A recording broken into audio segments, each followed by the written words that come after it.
Let's do this again. Let's get IG in. Big up the chat gang. Hold on. Let's. I've not done it. Oh, God. Stand by, guys. Let's get IG in. It's gonna be another good stream tonight. Big up all the chat gang. Make sure you like the video. If you're in here, mate, the first thing you got to do is like the video, because what are you doing really if you're not liking the video, honestly? So that's the first thing you got to do, is make sure you hit like on the video. We're gonna get Instagram in, and I'm gonna get into this one, man. You know what? I might attempt to get TikTok tonight. I might just attempt to do it, but I'm gonna try be easy with what we say, because I don't want to get X off TikTok again. So I'm gonna try to get TikTok in here. Hey, anyone that's on Instagram, hop across to YouTube. Let me tell everybody what to do. Let me pin it. Everyone that's on YouTube, let me pin it. Search.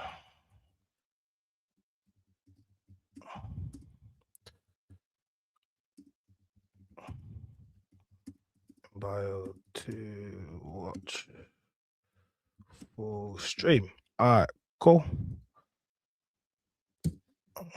Let's put that in there real quick. Da da da da da. All right. Okay. Let's get Instagram inside. Let me try to get TikTok inside. Let me see what's going on.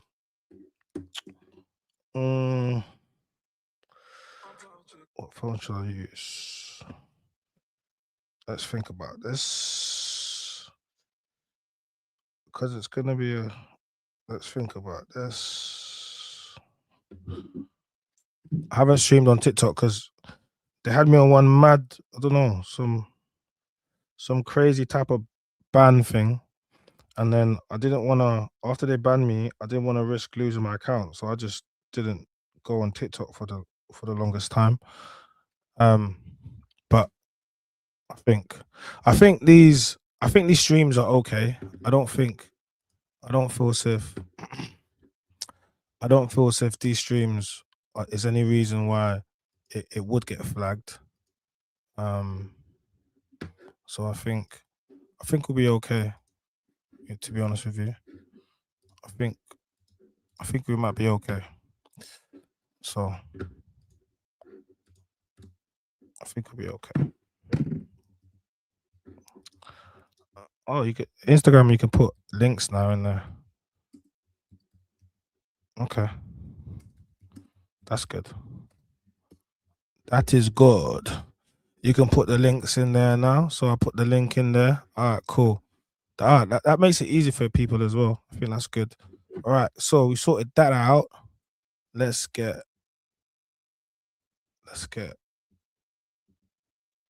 TikTok inside, because I feel like it's okay now.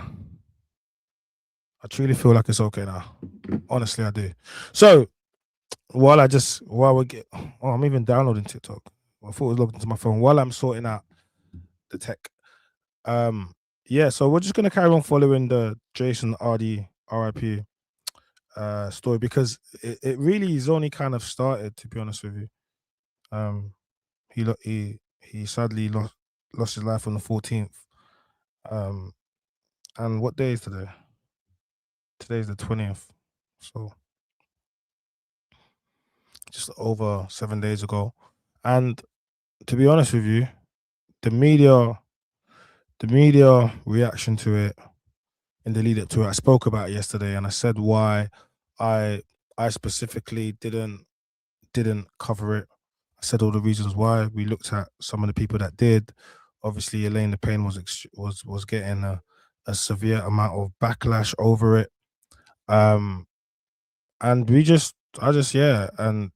just kind of just reminded people, kind of, all the people, like, they're trying to blame it on the Shade Borough, essentially. And yeah, the Shade Borough have a huge part to play, and we definitely call them out for it. But all this trying to blame the white man, everything I keep trying to see, I keep seeing the white man, and all of that stuff, and the media and the rest of the stuff. And I think there's quite an important conversation that needs to be had.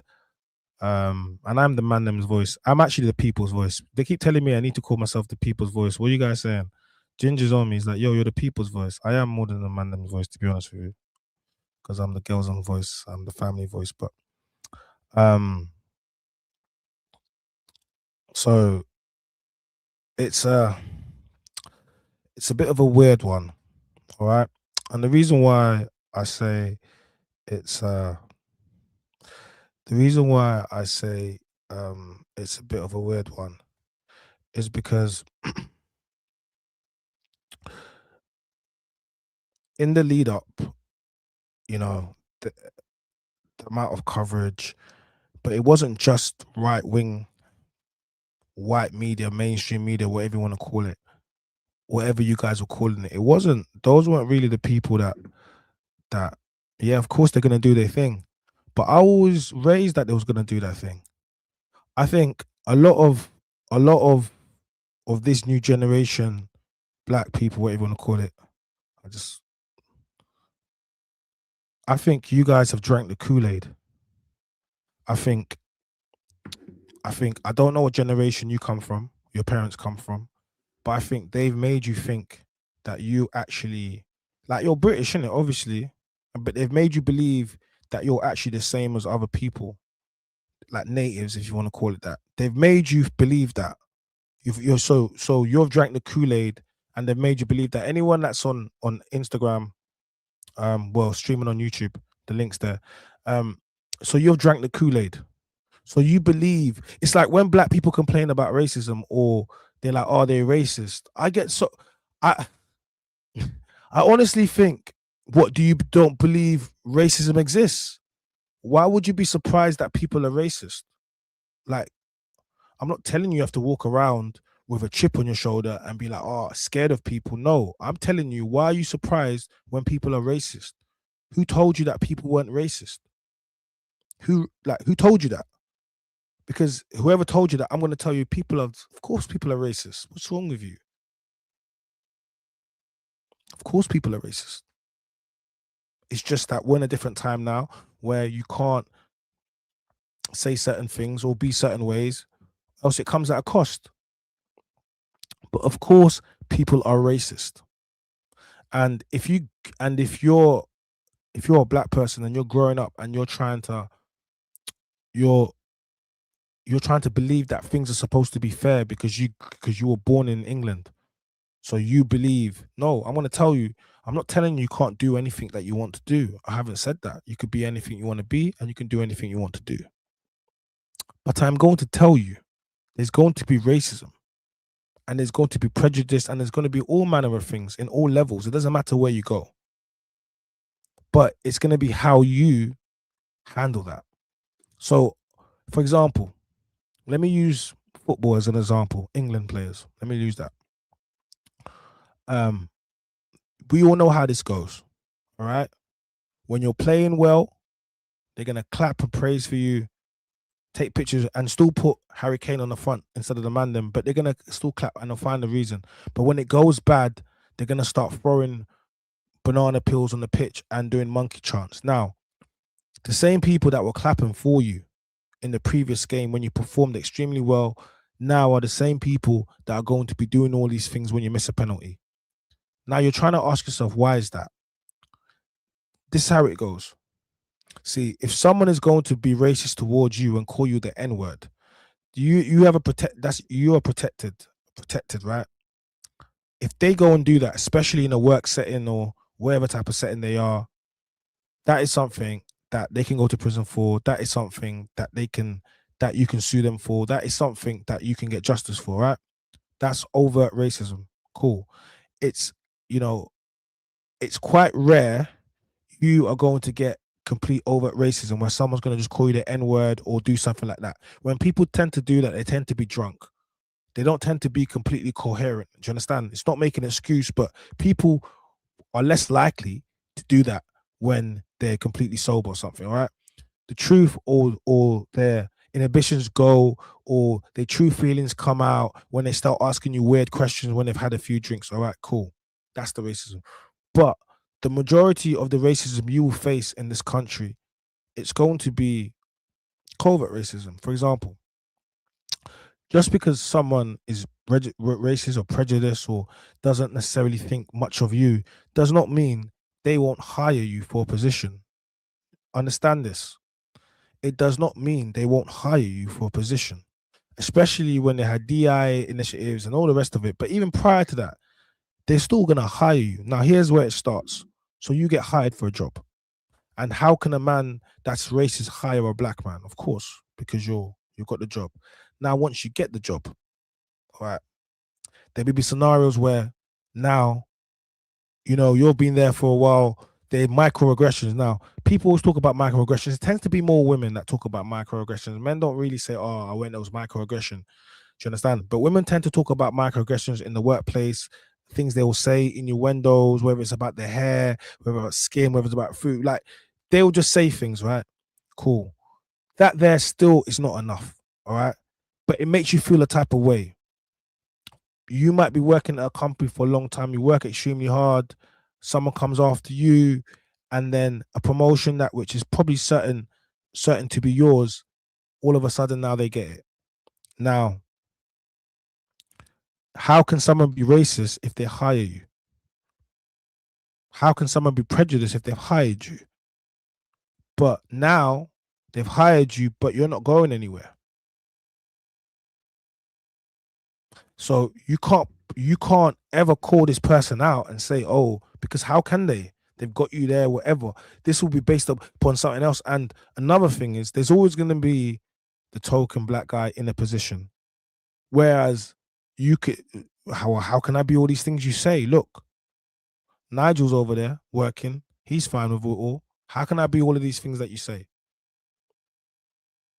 Do you understand? So that's British racism, to be honest with you.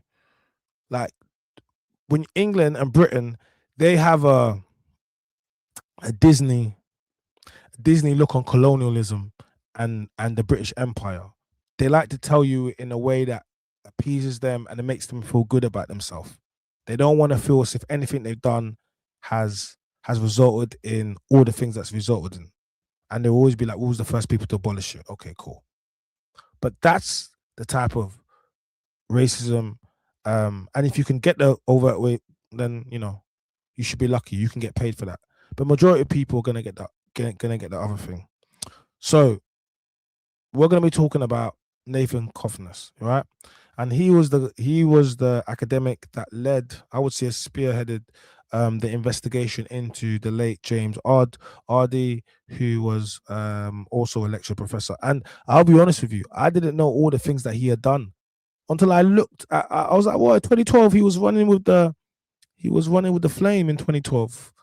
Do you understand? So he's been out here for a while, doing great work, and I just think a lot of onus was put onto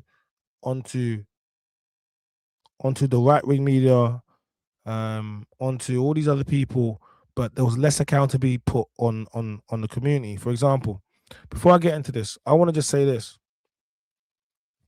He should have been able to be cancelled from the mainstream media for any reason. He should have been cancelled, right? He should have been able to be cancelled. Well, not for any reason, but for the reason that they said. But even though he was rejected by the mainstream media, he should have been able to be hugged by his community. And when I say that, I'm talking about the platforms and the blogs and the rest of it. Even if any one of us go mainstream and it doesn't work out, or they do what they do where they get you out of there or make it look bad for you, you should be able to come back to your community, to your media, and you should be able to have a safe space. And people should be like, yeah, don't worry about what's going on over there, man. Forget that, man. Anyway, like, we got you. That is something that he should have had. He should have had a blanket and arm put around him, but we didn't do that, did we? We made videos. We clowned him. We clowned his appearance. Shade Borough put out so many videos to the point where I'll just be real. Like at close to 1 million followers, with the influence that they have, with all the major platforms following them and all the people following them, you know that they are being paid by the bigger platforms. You know that. That is a major news platform, and they have way more influence online than something like the Sun does. And that's the truth in the demographic. Do you understand? So when you see stories getting pushed extremely hard on our platforms, and people that look like us being basically, we don't need another Sun or Daily Mirror or Telegram. We don't need another one. There's loads of them. Why make one and destroy your own people every single day? They have major tabloids that do that anyway. Why do the same thing to your people? He should have been able for all of this thing to happen, and we said, "Rah, you know what? The investigation, don't worry about that. The investigation is going on. Come over here." But we didn't do that. We rip our own. And this is why I'll keep telling you guys, you're hypocrites. How many people are still following the Shade Borough now? Why are you there? Because you're part of the problem. You have blood on your hands. You might say, "No, I don't have blood." Whatever, cool, man. God knows he sees what you're doing. Your comments. You know what I'm trying to say? He should have been able to have a safe space, which was the hood. And when I say the hood, I'm talking about the culture. He should have been able to have a safe space. But we don't create safe spaces. Us black people, we hate each other so bad. We hate each other so bad that we have to destroy another black man. It's in us. It's in us. You just have to. You have to be arguing online with black men every single day. How come I never see you guys argue with white men like the way you argue with black men? Respectfully speaking, I'm not trying to say, "Oh, go beef white," but how come I never see you guys beefing these other people the same way you beef your bro? I just don't get it. Because it's easy to beef someone that, I don't even understand why you want to beef someone that looks like you. There's real ops out there. Go and beef them. But every single day, there's another brother trying to pull down another brother. Like, what do you get from that? What do you get from trying to pull down, as a man, what do you get from trying to pull down another man? As a black man, what do you get as from trying to pull down another brother? What do you do? What do you get from it? Tell me. Now, if someone is doing poison, if someone is detriment to your community, to your culture, and hurting you, then yeah, you go and do something to that man. But why is there just so, like, it's just weird to me. Do you get me? And I said this yesterday. I just said, I spoke about, I'm very transparent and I'm very honest. And I spoke about, obviously, the things I've been through recently and some of the other things. And I just said, look, I haven't got time to go back and forth online with no men, because people online get very disrespectful for some reason. But they would never do that in real life in your face. But online, people get extremely disrespectful. They talk about homes, they talk about family members, they do all crazy things. And because of this, and the type of person I am, and I've had enough moments online where I'm not going to entertain it. And I'm not saying that I won't ever address things, but I just mean I'm not going to do a back and forth. So I might address a thing, like, and if I've got your number, I don't understand why you would ever make a video or try to do something funny. I don't get it. When you can reach out to someone, because that's what I'll do. I'll call you if I've got your number. If you're on Insta, I'll call your phone. I'll be like, I'll just try to figure out what's going on, because I don't want to do back and forth online. It doesn't serve me. I'm doing amazing things, and it doesn't help the image of the black man always going against each other. So I'm not going to be one of those brothers that's going to keep trying to perpetuate and push that image of black brothers beefing each other. I'm not going to do that online. Does not mean that I'm not going to do that in real life. Just understand that. Just because I'm not saying I'm not going to entertain it online, because it doesn't help anybody. Do you understand? It just doesn't. And for some people, it's about clicks and views and monetization. I hear it. Big it up. It's all about getting paid. But for others as well, it's also about, I'm not trying to get drawn out online and someone say something so disrespectful that we got to do something instantly. That's crazy. But what I will say is, you know, what I've always said, I'm outside in real life, so I'm not worried about anything. Haven't been. So I'm saying, so that's kind of how I live my life, and I think growth is being able to know that you don't need to sit in every room on every table, and what's not for you, he'll take away. And that's kind of how I look at things. So when I'm saying I'm not gonna go back and forth online, is because I just know I just know people just want to draw your energy out, make money off clicks and views. I'm not gonna do that.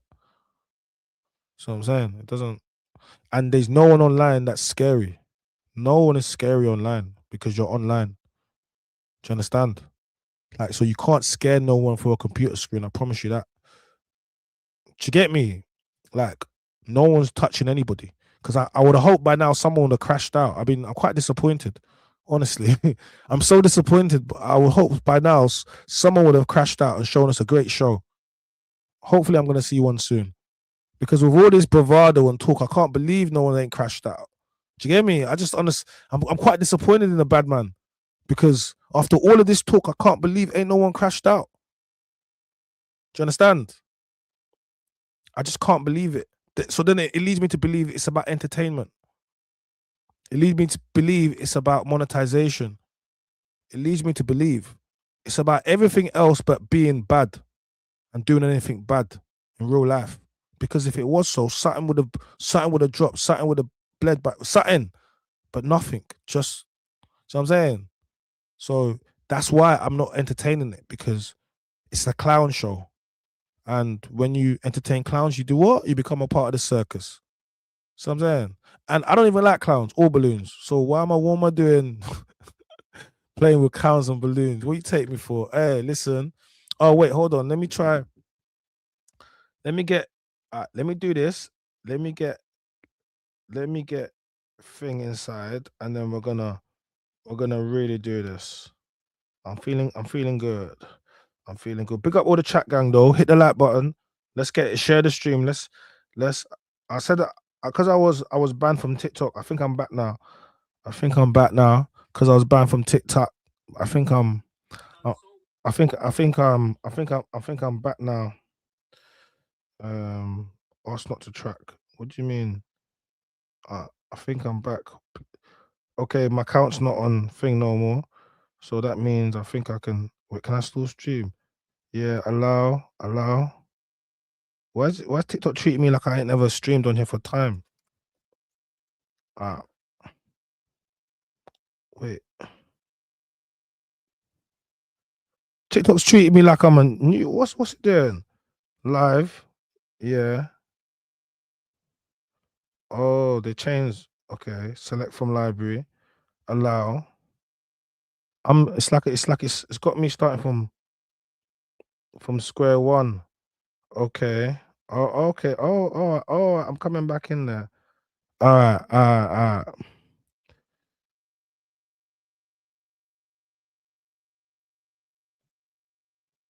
Okay.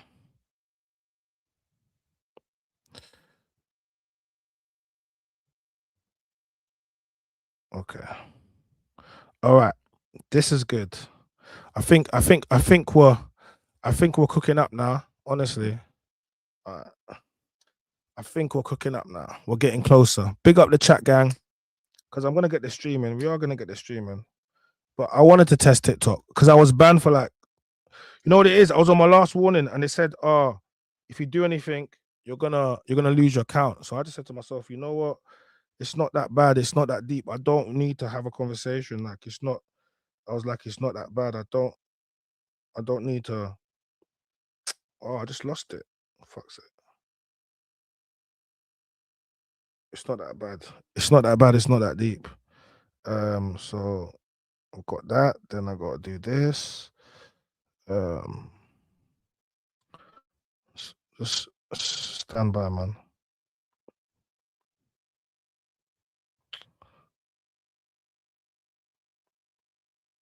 Okay.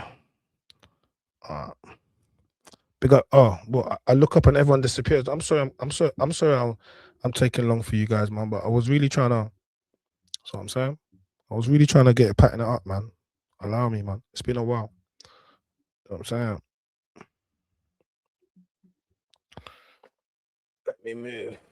Ah. How are we gonna do this?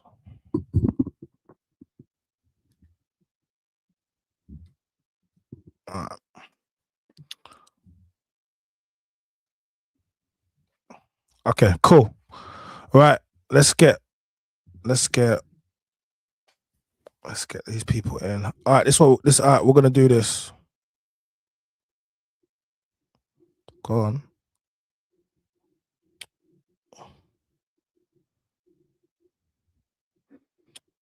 Go on.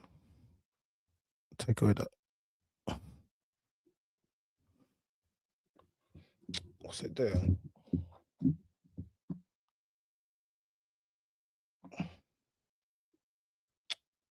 What the hell? Oh, mate, I don't know what's going on, man. Let me just run this while I figure this out. Pick up the chat, gang. Let's go. Fire me. The decision was made by Rector Petra de Sutter, a former leader of the Green Party. And this is a tweet from Nathan Cofnas on X. And if you don't know who Nathan Cofnas is, let me explain. Nathan Cofnas, the postdoctoral researcher who initially broke the story about Jason Arday's alleged plagiarism, has been suspended by his employer, Ghent University. Right on X, Nathan Cofnas says this: I was just suspended by Ghent University. They will almost certainly fire me. The decisions were made by Rector Petra de Sutter, a former leader of the Green Party. Not quite sure why that's important. And I'm under investigation by my university for discriminating against Arday. Petra de Sutter, rector, and Herwing Raymond, vice rector, said in a statement, "We are aware of the questions and concerns surrounding this matter and understand that it has affected many people.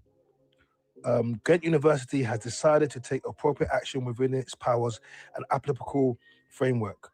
The death of Professor Arday should prompt reflection. We hope the lessons will be learned from this, what has happened regarding the way we treat one another from within and outside of the academic world, particularly when people become the subject of public controversy."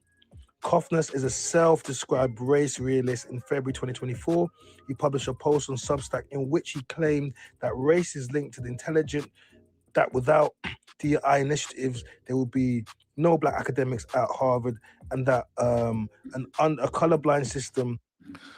So, wait, hold on. Let me pull that out for a second. Marcy of Sinup, calling someone racist is lazy, meaningless criticism. Is it really? Did you not hear him say that? Do you not know what his theories are?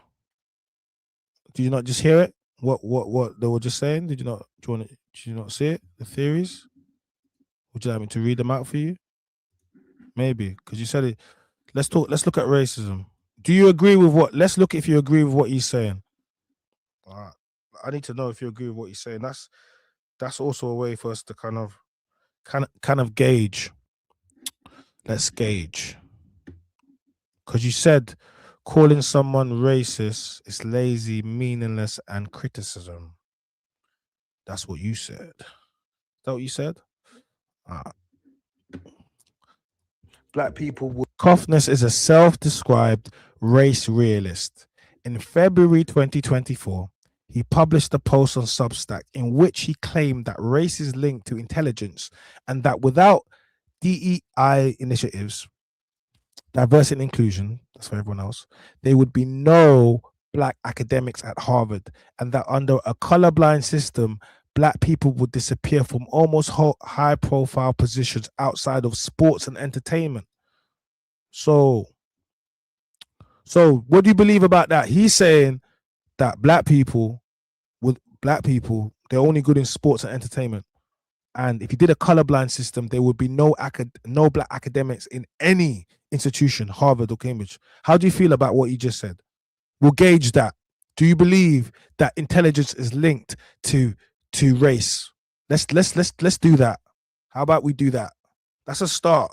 Because a lot of people be like, "Oh, I'm not racist," but I'm like, "Okay, cool. Let's have a conversation." Okay. So then, do you want to have a conversation? You should get on the mic. You should come and you should explain to me why white people are smarter than black people. You should do that. I think you should. I think we should do that. That'll be good. I think that'll be good. Don't you think? I think that'll be good. I think you should get on here and tell me why you agree with him. I don't feel anything about it. Well, clearly you do, because you're commenting. So, and you're talking about his website. So obviously there's a level of, you know. So I think that would be good if he did that. That's what I think. Don't you think? That's what I think. Do you deny there's genetic competence to intelligence? No, you're the one that's talking. You want to prove a theory. No, I want you to actually jump on, because there's no point doing it in mics. I think you should do that because you're essentially trying to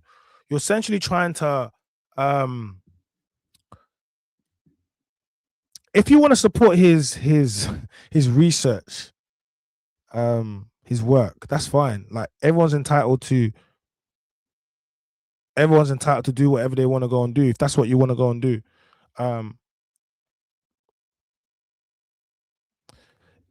What do you think? Okay, what do you think then? What do you think? What do you think? Do you agree with him? Do you think like it's very simple, and this is what people are doing. You don't have to play the word salad. Like, it's very simple. It's very simple. Do you agree? Do you think what he said is correct?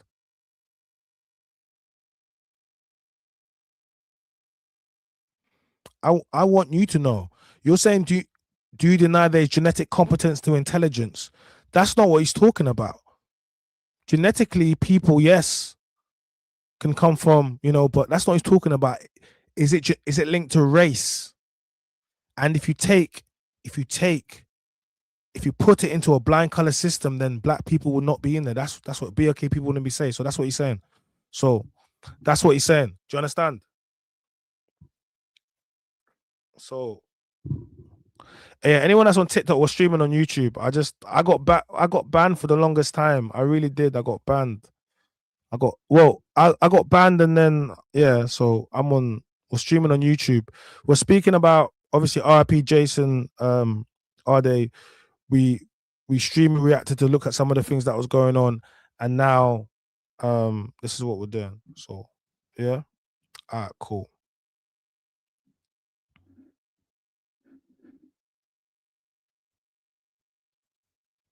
I think Cofnas raised a valid point that accords with what the evidence shows.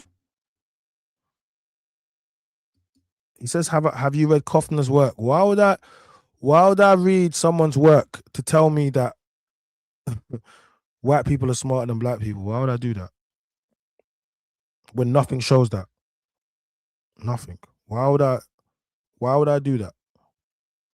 It doesn't make any sense. Why would I do that? It doesn't make any sense. You understand? It doesn't make any sense. Why would I do that? It doesn't make any sense whatsoever. Anyone that's a TikTok or streaming on YouTube, hit the like button. But yeah, anyway, I found it interesting because you were saying what you were saying, but it's fine. Let's get back into it anyway. Would disappear from almost all high-profile positions outside of sports and entertainment. So if you did not know who Nathan Cofnas was, that is who he is, and he just got fired from his job at Ghent University, and the rector and the vice rector have both put out a statement in regards to the scenario revolving and a controversy around Jason Arday. RIP Jason Arday, but we're going to get into this one. Who is Nathan Cofnas? Well, we know what he thinks, we know where he used to work, and we know he was the person that led the investigation against Jason. Verbatim copied text. That's not, there's no norm in academia according to which this is remotely acceptable. And even if you ignored the plagiarism, there's still there's still a scandal here because the work that isn't plagiarized is of such abysmal quality. So that's Nathan Cofnas. You heard what he has to say. And yeah, he's announced that Ghent University have suspended him and also said that they will almost certainly fire him whilst trying to further politicize the situation. Are they really? This is just his tweet, as we read earlier on. Earlier this week, tried to play the victim by saying that the vigil they held for Jason Arday in London Trafalgar Square was actually an anti-Cofnas hate rally. So look, for example, so they held the vigil for Arday in Trafalgar Square on Monday. They held the vigil for him, and he's used it as an opportunity to say, "Oh, it was a Cofnas hate rally," but it wasn't. It was people getting together that were choosing to obviously come together because they wanted to honor him, they wanted to mourn him, and they wanted to give solidarity, and that's what happened.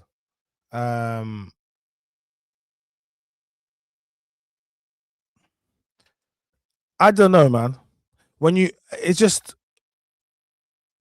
support something and you're saying all these things, it's not just about someone's work. It's also about character. For example, when you look into somebody and you're trying to figure out somebody, or if you like them or whatever, there's also the character. There's things that they do, but it's also character. So yeah, you might be like, you know what, have you read the paper? I'll be like, yeah, cool, I've read the paper.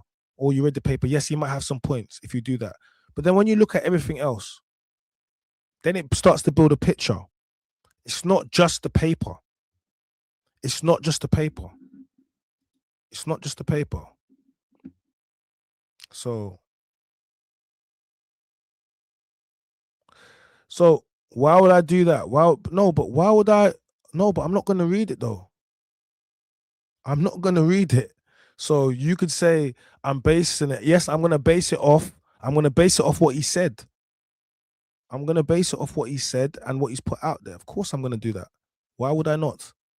I don't have to have. Has everybody read Jason Arday's papers before they've decided? Did they wait for the judgment? No, investigation. Everyone's decided already and made up their story. So why should I? Why should I? If people, or if the other side refuse, so why should we? We don't need to. So I'm basing it off what he's put out there. Look, I'm basing on the things that he's put out there. He put out it was a Cofnas hate rally when it wasn't. So why do you want sympathy? Why are you trying to take a moment and spin it? Why would you do that for? It leads back into character. And character is very important. Marcy, I'm gonna give you a link. Because you say the low IQ crowd. So you sound like you go to the school of Nathan Cofnas. So what we're gonna do, we're gonna give you the link. What we're gonna do, we're gonna give you the link, and we're gonna give you a chance to explain yourself, because I want to hear this intelligence that you're typing. Don't keep typing. Jump. There's the link. No, just use the link, because what happens is everyone wants to type, and everyone, yes, that's fine, but here's the link. Jump in the chat, get on the screen, and let's have a conversation about race theory. Let's do this. Critical race theory. Let's do this. And you can explain. And you know what we're going to do together? We're going to go to his website. You're going to bring the link, and we're going to go through it together. How about we do that? Let's do that. Let's do that. Let's not do it because you have a lot to say. You're typing. You've got a lot of paragraphs to say.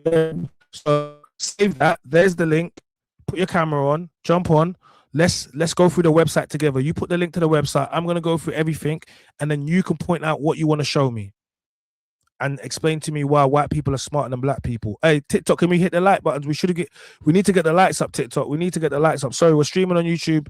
My name is China the Man's Voice. It's been a while, but they had me banned on TikTok, so I got to be careful with the things that I say. Honestly, it's been months and months and months. I was scared. You know what it is? I've been streaming back on YouTube, but I was scared to come back on TikTok. I said, you know what? I'll do it one more time. And I got another account, but yeah. Oh, yeah. So I didn't want to, you know what I mean? So Ashby says, Nathan is the reason we have a return to race science in the last few years. I just want people that have so much to say and they're so passionate and they think this and they think that, to come and to share it. But that's the problem. You guys are scared. Why are you scared of sharing your thoughts?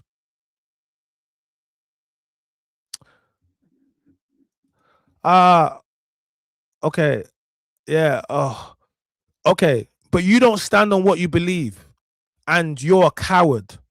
You're a coward because I know what I think. I know exactly what I think. You're a coward. And that's what you are. No, I'll keep this conversation written. Those who cry about racism and use feel instead of think tend to be emotional and are the types to harass and dox people who have different. I'm not going to harass or dox you. I believe in freedom of speech. I'm a very firm believer, but once you say it, stand on it. I'm a firm believer in freedom of speech. TikTok, get the likes up. We're streaming on YouTube. But I'm not going to dox you. I want you to show me exactly. I don't want to talk about it no, you bring the link. We're going to go through it together. What's wrong with that? Why are you scared of standing up for what you believe in? Why are you scared? If you don't want to continue our conversation, that's fine. No, you're scared.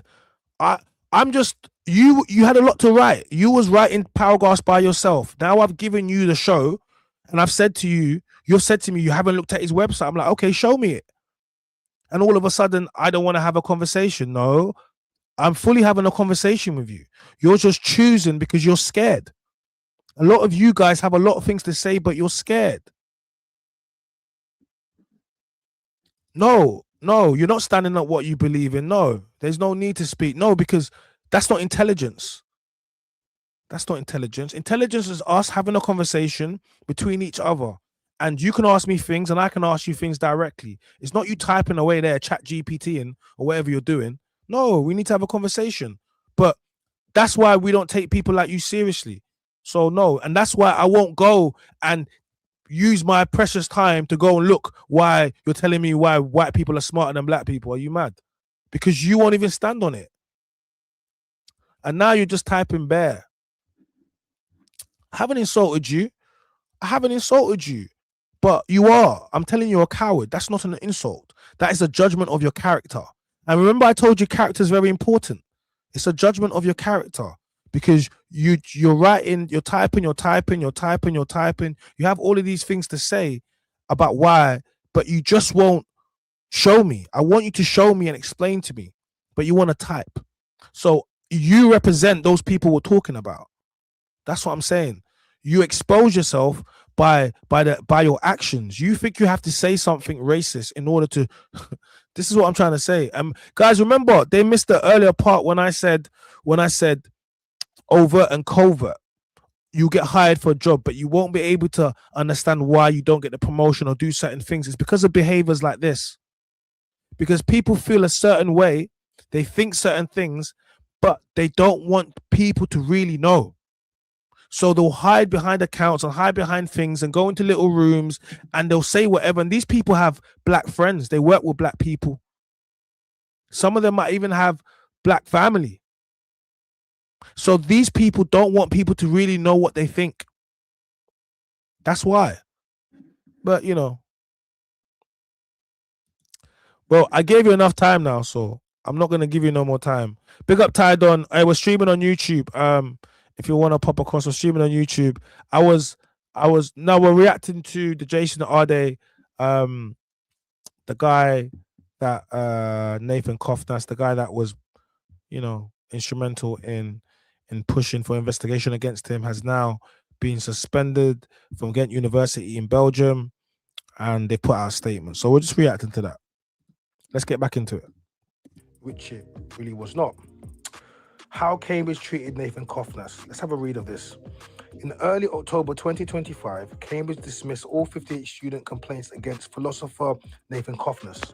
The complaints allege that his blog posts arguing that genes may contribute to average racial difference in IQ amounted to discrimination and harassment. The diversity rule, the views lawfully speech and misconduct.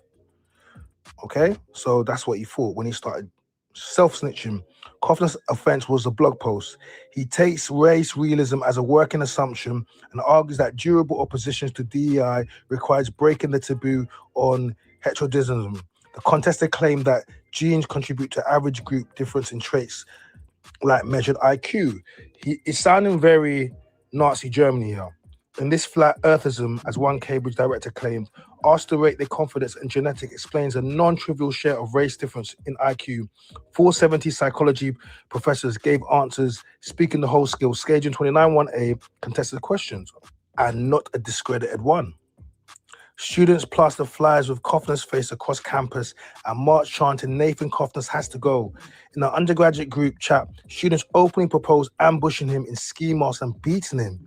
What? Oh, but Cambridge deemed the threats not credible. It doesn't matter if they're credible. Nah, still, I thought they was talking about Arday. They was talking about students who are looking to lick him down. That's crazy. Ash says, I can debunk Marcy, easy money. Yeah, you guys can do that in the chat if you want to do that. When someone has that much chat and I give them the opportunity to speak about something and they choose not to, what do you want me to do with this?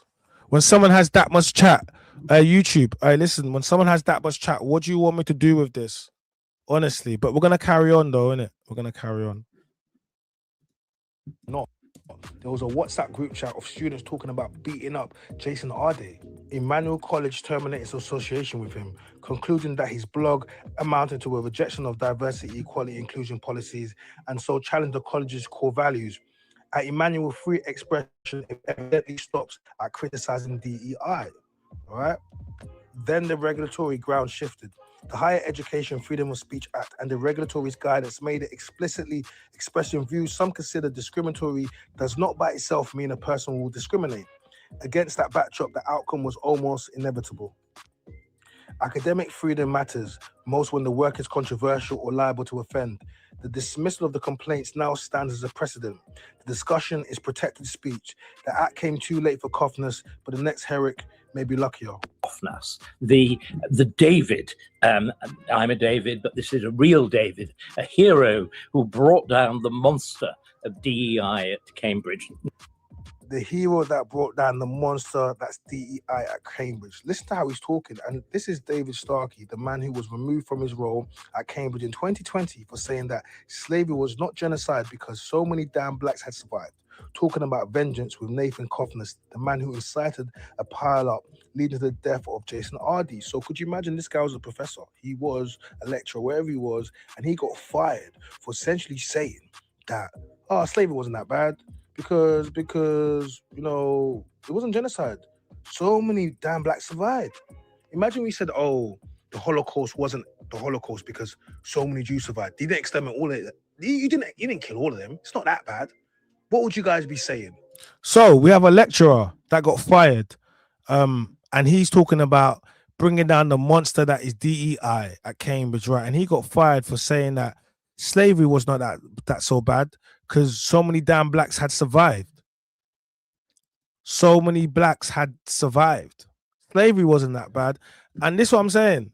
And these are the people that are teaching people. Look, these are the academics. He's saying slavery wasn't that bad because so many black people survived. So what, you wanted more black people to be deleted? This is what I'm trying to say. So these people expose themselves every single time, then they get frustrated, they get mad. Do you know what I'm saying? They just expose themselves. That's why you got to let them speak. These racists always expose themselves. Well then. Nathan, we have a lot in common. We both have lots of degrees. They happen to be real ones. But shall we abandon them and just call each other Nathan? The other thing we've got in common, just so everybody understands, the reason we are both grinning is that we are enjoying vengeance. Good, honest, straightforward, and Christian vengeance. Did you hear what this guy's talking about? We're grinning because we're enjoying vengeance. Good old fashioned unchristian vengeance.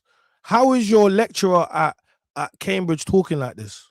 How is your lecturer at Cambridge getting fired? He got fired and now he's on a live stream with someone that has gone viral pretty much right now for for pushing the agenda against Jason Arday, and he's laughing, talking about vengeance. Vengeance again for what?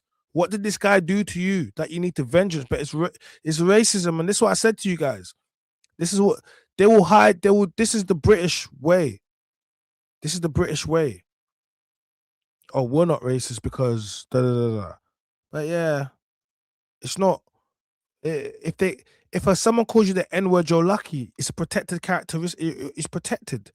They're not gonna say that. They have to be drunk and loose ball. They're not gonna say that. They're gonna do everything but that. They're gonna do what, including bringing race, some stupid race theory, and that's it. But they're all scared, and that's the thing about all these guys. They're scared, all of them.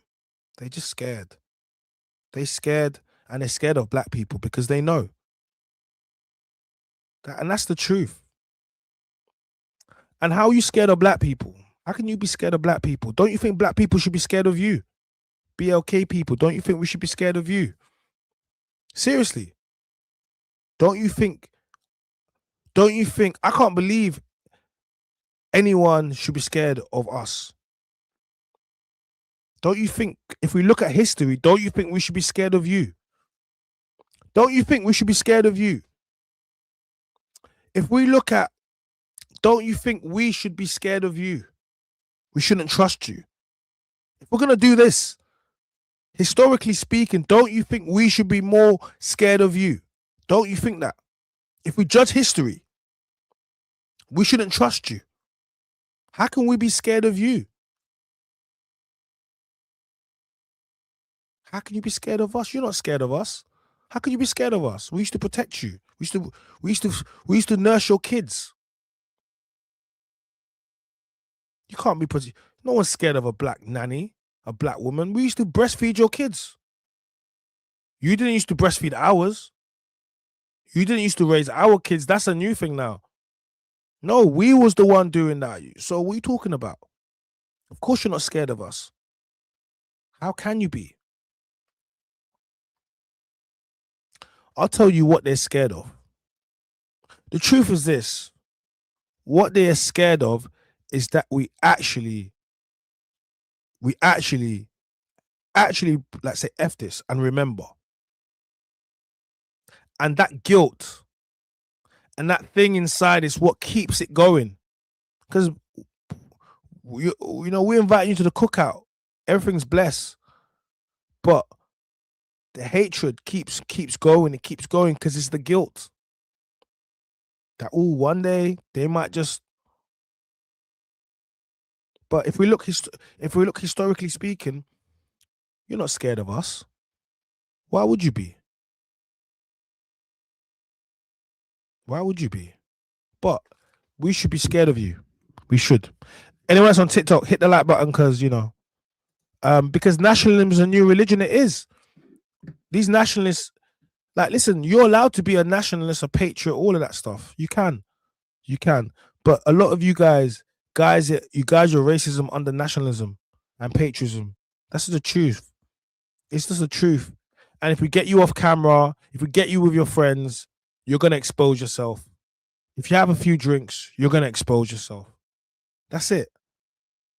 But, you know, does it mean that all nationalists and patriots are racist? Of course not. You're allowed to love your country. I have no issue with England flags and people flying the England flags. It's England. Why would I care about why an Englishman wants to fly his flag? He can do what he wants. I have no issue with that. I don't think anyone should have an issue with that either. I understand why the England flag has connotations from the 90s and 80s when you had the skinheads and we're going around P bashing and N-word bashing. Yeah, I understand why that, and people need to understand that. Do you get me? That is ingrained in a lot of mind, has been passed on to other people. NF, BNP, even though we never experienced that per se, that trauma has been passed down through our parents and grandparents and all other people that came up through it, that experienced it. You understand what I'm trying to say? But yeah, let's get back to it. Critical race theory. This is someone's tutor. Arday was special. The reason Arday is getting a lot of attention is he took the plagiarism, which is fairly common in academia, too far. Also, Nathan Cofnas recognizes there is plagiarism within the academia. But he just took it too far to the point of become so successful. And that's his real gripe. Regardless if he plagiarized or not, he's saying, no, there's plagiarism. We know people that do it, but he just did too much. I didn't like it. And he told these crazy lies about his personal life.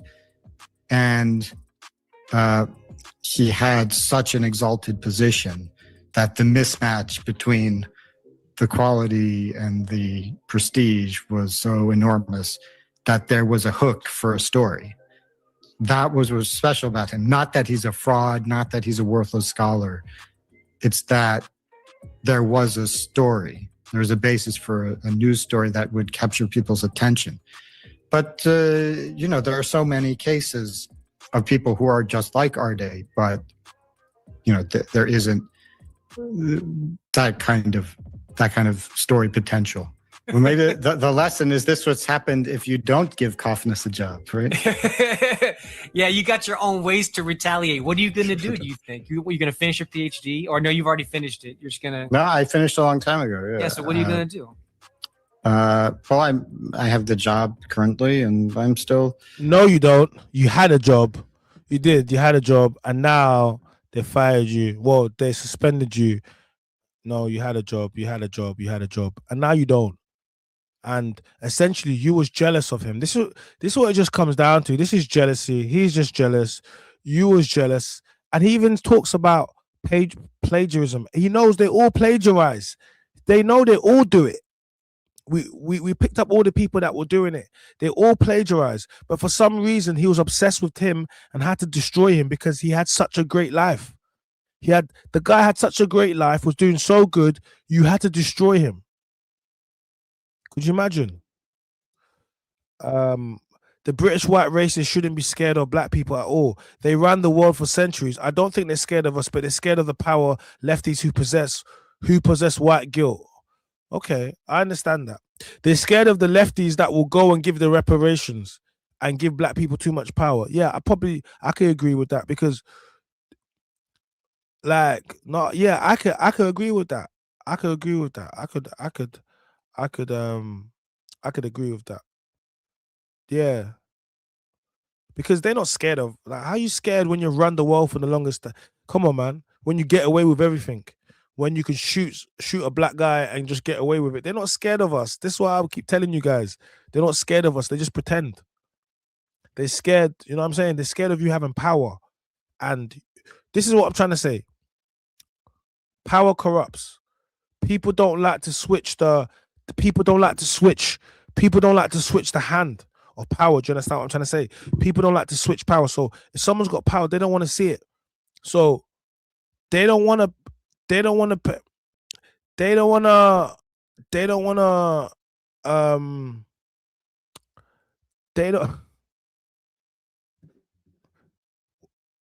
white races are scared of losing the power. Yeah, but they don't want us to have the power or the money because with money gets power a lot of the time. So that's why reparations will never happen, unfortunately. And that's why other groups can get it, because if you give black people the money, you would switch the power structure. All of a sudden, it doesn't matter what they do with it, or if it goes back into the it doesn't matter, but the power structure will change.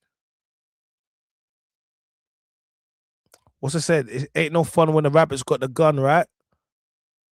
Do you understand? So and people like to have the power structure's been there, and colonial mindset doesn't mean that it means that you have a mindset like that. That's all it means. You understand what I'm trying to say? Anyway, TikTok, can we get to 1,000 likes, please? Because we're streaming on YouTube. Can we get to 1,000 likes?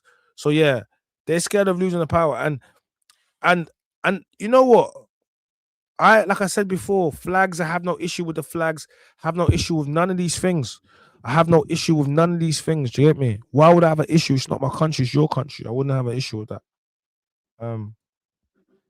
Let's get back into this. But look at what he's saying though. And anyone that's trying to okay this, you got to ask yourself why. Waiting for the revolution to happen, and then it's going to take a while. Get another job. After the revolution, I'll be the the head of the department. Because like you, I sat at home and watched in absolute horror and disgust at what was unfurling in front of all of our eyes. So this is UK soul singer, R&B sensation Beverly Knight, and she's in Trafalgar Square. And this is a clip taken from the vigil that they had in Trafalgar Square. The one where Cofnas says was an anti-Cofnas rally, which it wasn't. And yeah, she's just speaking out. You can see all the people that they got there. I think they said about 30,000 people.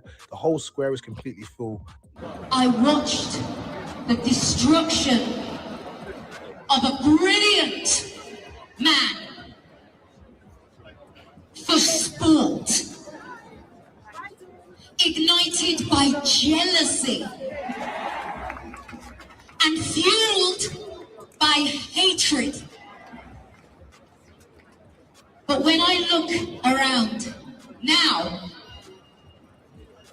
I see an ocean of unity and togetherness and solidarity. I thought about what I wanted to sing very carefully. I wanted to bring light, because in the 41 years that Professor Jason Arday was with us, he brought leadership and he brought light to so many young people who are, despite what anybody else wants to think, who are going to walk the path that he made for them.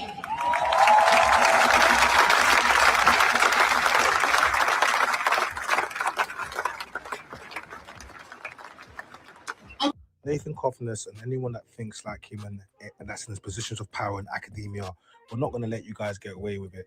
And we're going to make sure that everyone can see exactly what this is, because plagiarism, no one deserves to be bullied to the point where they feel they need to take their life. R.I.P. Jason Arday. My name is Chan, I'm the Mandom's voice. If you like this video, then make sure you actually like the video. You comment, subscribe, turn notification bell so you never miss an upload. And if you're really in your bag and you want to support us, then hit us with a super chat. And any super chats that get given through the reporting of this, 100% of proceeds will be donated to Jason Arday Fund. My name is... Yeah, so yeah, man. Like I said, any donation or super chats that you guys give, I'm gonna give to the GoFundMe that they currently got for him anyway. So anything that anything that you guys want to donate, or I'll definitely make sure it gets to him. Okay. Let me read some chats quickly. Big up Karate. Watch. Big up Karate FC. Dem says, this is the brutal truth. If BLK people committed atrocities and conquered Africa, we would have had superpower nations, bro. Well, clearly, if you look at what they did, so clearly we would have had superpower nations, but we can't really change who he is. You know what I'm saying? We some real peaceful people, man. We some real peaceful people, man. Right. I'm gonna search up for this youth now. Let's search up for this youth. Let's search up for this youth.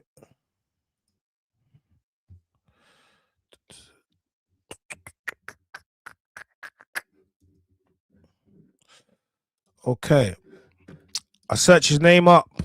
Let's look at some of the things that he said, and let's look.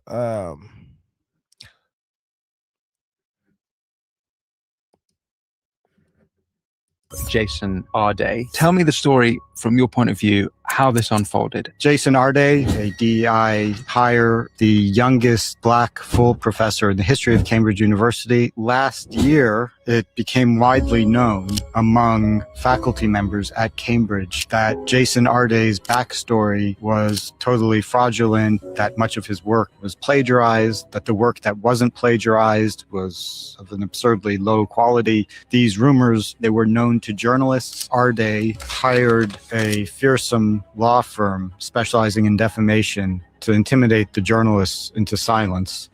The story unfolds and there's an attempted cover-up from Cambridge. So this was a week ago. So this was before he took his own life. And look at the caption. I was the one who exposed Jason Arday, Nathan Cofnas. So this is the guy that exposed him. So he's going and doing interviews. In this episode of the Winston Marshall Show, I sit down with philosopher Nathan Cofnas for a controversial conversation on Jason Arday's scandal, DEI, race, and meritocracy. We discuss how Cofnas exposed allegations of plagiarism at Cambridge, what the scandal reveals about modern academia, and debate his controversial views on race, IQ, heritagism, affirmative action, and the possibility of truly colorblind society. So this is what the guy's doing. So no one can't say, when we had the guy earlier on trying to talk about how this, I just want, if you're racist, just be racist, man. Stop trying to tell me I think it in my head. Like, what's wrong with you? You can't even stand on it.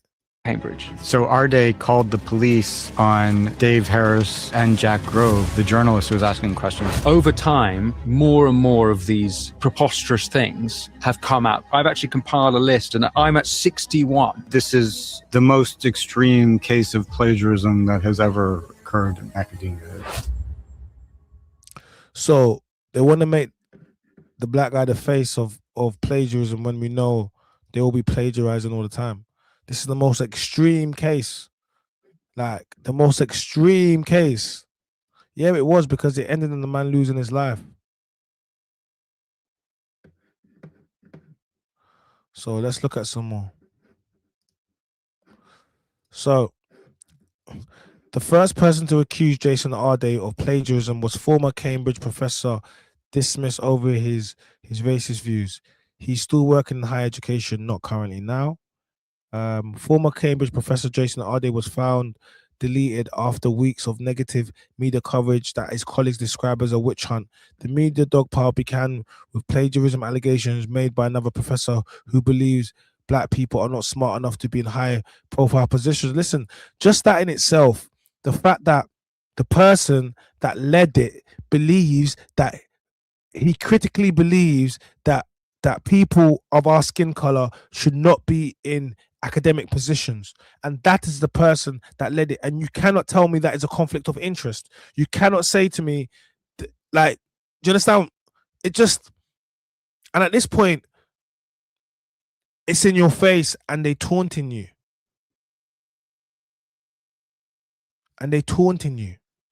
Do you understand? Like, the same person that's led research to say that we're inferior based upon our skin color is someone. It's the person that led it. He led the witch hunt against. Do you understand? He has no integrity. He has no integrity whatsoever. He has no integrity whatsoever. Nathan Cofnas thinks he's going to head up a department at Harvard that doesn't even exist, having been fired from Cambridge as only an associate fellow, paid for by Unilever, and now he's in Ghent doing some research, and yet suddenly he's going to head up Harvard's eugenics. Anyway, he has now fantasized that apparently there was a hate march, an anti-Cofnas hate march of 15,000 people marching in his name. This guy that is now using J.K. Rowling as his one and only post on Facebook to try and be relevant. It is absurd that he tries to label Arday a fantasist whilst visibly being absolutely fantastical about his relevance. There was a sacred vigil.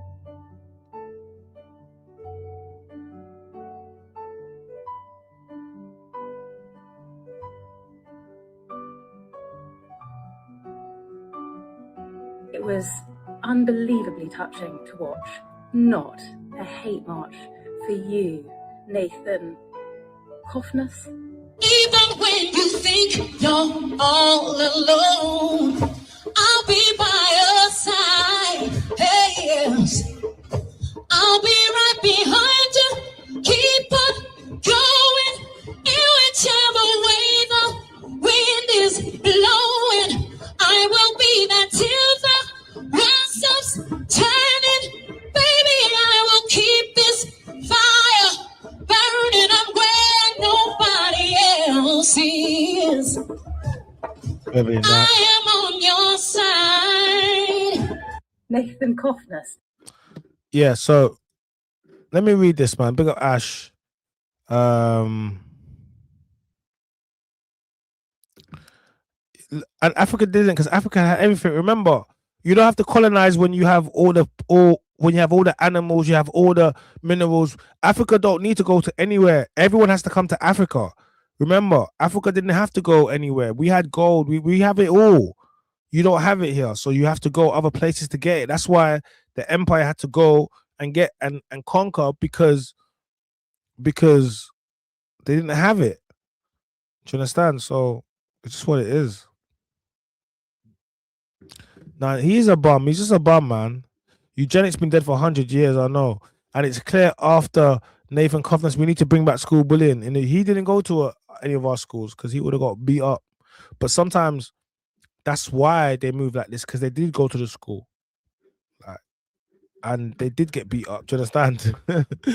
So that's the thing. Now he's like, do you get me? So let's look. Like, and for everyone that's talking about plagiarism and the rest of it, Professor Jason Arday, who's the youngest BLK professor hired at Cambridge, was accused of plagiarism. He was investigated and found not guilty. The white supremacist eugenist scholar Nathan Cofnas proceeded to push and hound Professor Arday, which resulted in a bullying and hounding campaign both online and in the press that caused Cambridge to distance themselves from him. The pressure became too much, and for his own well-being, Jason Arday resigned. But the hounding, smearing, and disinformation about him did not stop. Nathan Cofnas pushed for more and more, and the mainstream media cheapishly followed. In the end, it was too much for Arday, and was not just autistic, but was non-verbal at the age of 11. Arday's life, his work, and reputation, and his name was forever ruined by the media and opportunistic, self-identified racist, so-called racial realists. Racial realist. This is what I'm trying to say. These people don't even want to be old-fashioned. They just want a racial realist. Just call me the N-word, man. Honestly. Self-identified Jewish, aka Zionist eugenics scholar Nathan Cofnas. He maliciously and callously homed in on Arday and used him as the launching pad to propel a new era of bogus race science meant to push out non-whites from academia worldwide. There are tons of white professors accused and actually charged for plagiarism, but Nathan Cofnas and the media chose to go after Professor Jason Arday, even though he was cleared. I repeat, Jason Arday was cleared, i.e. he was not guilty of plagiarism. Did the media halt? Did they correct themselves? No. In fact, the media decided to amplify and platform Cofnas and the far-right assault, not just on Arday, but against non-whites, especially against blacks in academia at large. That is racism at work. Not just racism as a system, but in your face, blatant racism. So accused of plagiarism. Yeah. So these people kept their job. These are all the people that are accused of plagiarism. William O'Reilly, white, accused, he kept his job. Nicola Morrison kept their job. Rachel Reeves, she kept her job. Anna Laura, she kept her job. Nera Oxman kept her job. John Hattie, he kept his job. Susanna Dickinson, she kept her job. Now, the only two people that were forced to resign, Claudine Gay and Jason Arday, both black. Be okay. So, Katie Lou, big you up. Can we get the lights up? Hey, Katie Lou. Basically, I was banned. Well, not banned. My account was on some mad thing, so I couldn't stream because I was gonna lose my TikTok account. So I said, you know what? Because the last few streams, I don't know what it was. We got to 1,000 likes finally. The last few streams, I don't know. Yeah. So basically, I'm back. Do you understand? I'm back. But I'm gonna be on TikTok, but I gotta be careful because I almost lost my account. And that's why I wasn't streaming. That's why I wasn't on doing live. But I'm back. I literally didn't stream for like, I don't know, like 3 months, maybe longer. But I said to myself, I'd rather do that and use the other account to push out the productions than for me to lose my main account. So I just said I'll leave it. You know what I mean? But now the thing's off the account. You know what I mean? So I'm good to go again. So we're just streaming on YouTube. We're talking about Jason Arday, RIP, and Nathan Cofnas. And we're trying to find out a little bit more about Nathan Cofnas because he's been very instrumental in this. Very instrumental in this.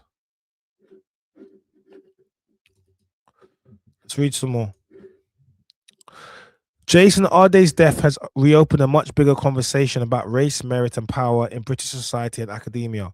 The plagiarism questions surrounding the former Cambridge professor were legitimate and deserve scrutiny, but so too do the ideas of Nathan Cofnas, one of the academics who helped propel the allegations against Arday into the public spotlight.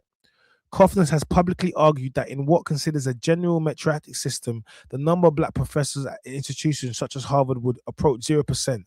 His wider writings link racial disparities partly to inherited differences in intelligence and defend what he describes as race realism. No, it's not race realism, it's racism, but carry on. The raises an uncomfortable question. If almost no black people would supposedly reach the highest level of academia and merit, what exactly is being said about black intellectual ability? And my dad has 2 PhDs and my dad was a diplomat, so it's so crazy. Like my mom has a PhD and my dad has 2. My dad has 2. My dad has 2. My dad was a professor at UCL. My dad was a diplomat his whole life. Then he went back and he was the vice rector at Boyer University. So when he's talking about this, my mom has a PhD. My mom's a doctor. So is my dad. My dad has 2. So when I'm listening to this, you can't ever tell my dad has a PhD in linguistics. Do you know what that is? And syntax. You don't even know what that is. Like the origins of language and syntax. You don't even understand it. Do you understand? Mom has a PhD in psychology. So when you have people like him that will push this, very dangerous, and they're being platformed, and ultimately, look what's happened.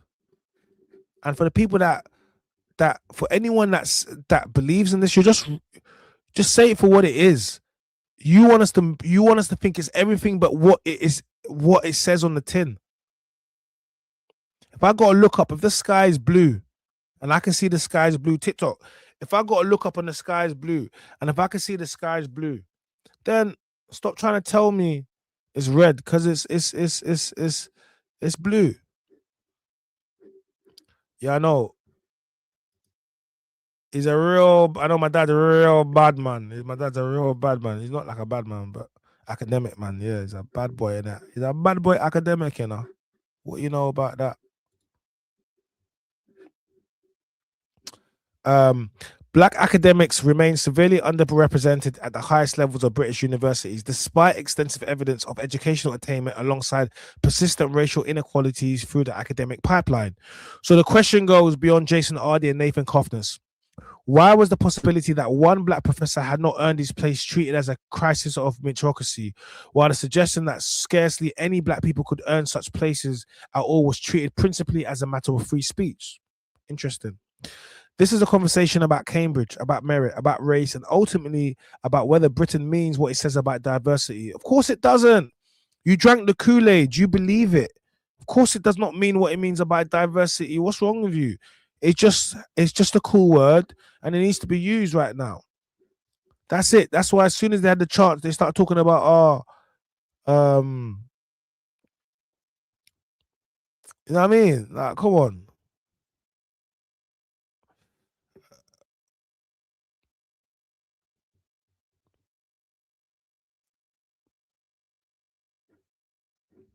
Let's look at some more.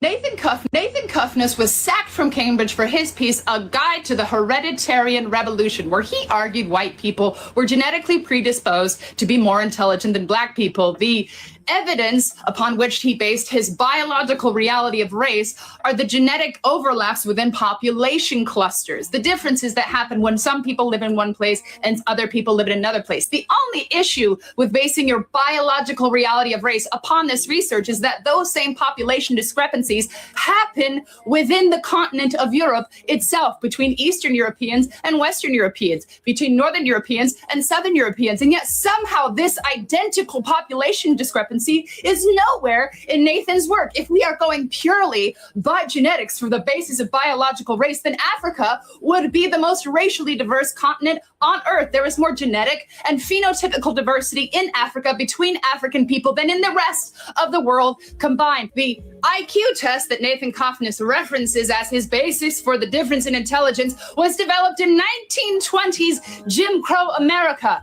That same test was revised in the 1970s to include vernacular common to the African American community, wherein African American participants of the study excelled where white students could not.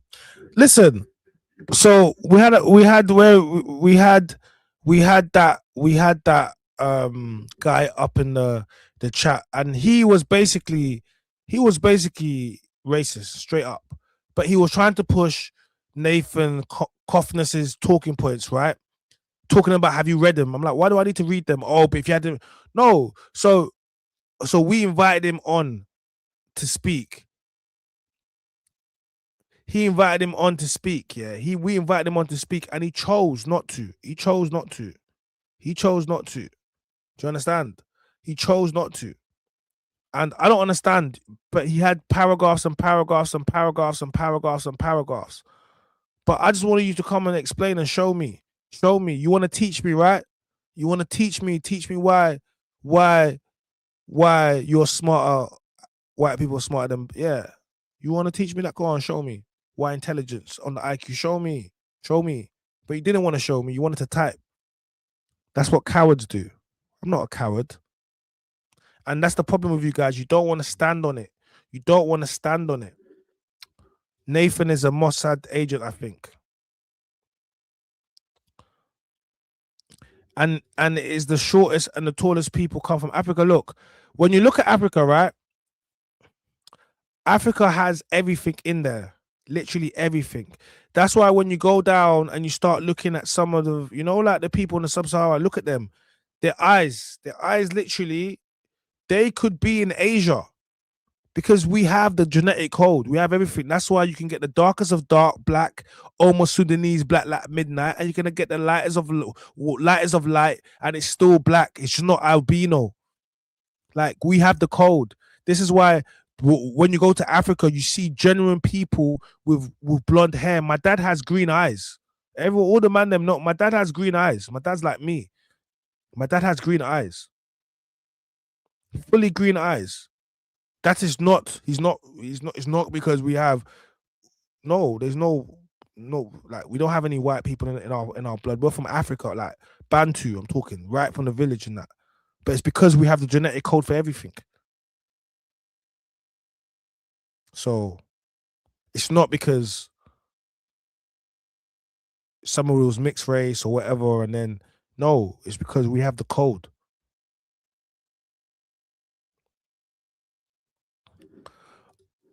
A lot of these professors are recruited by intelligence.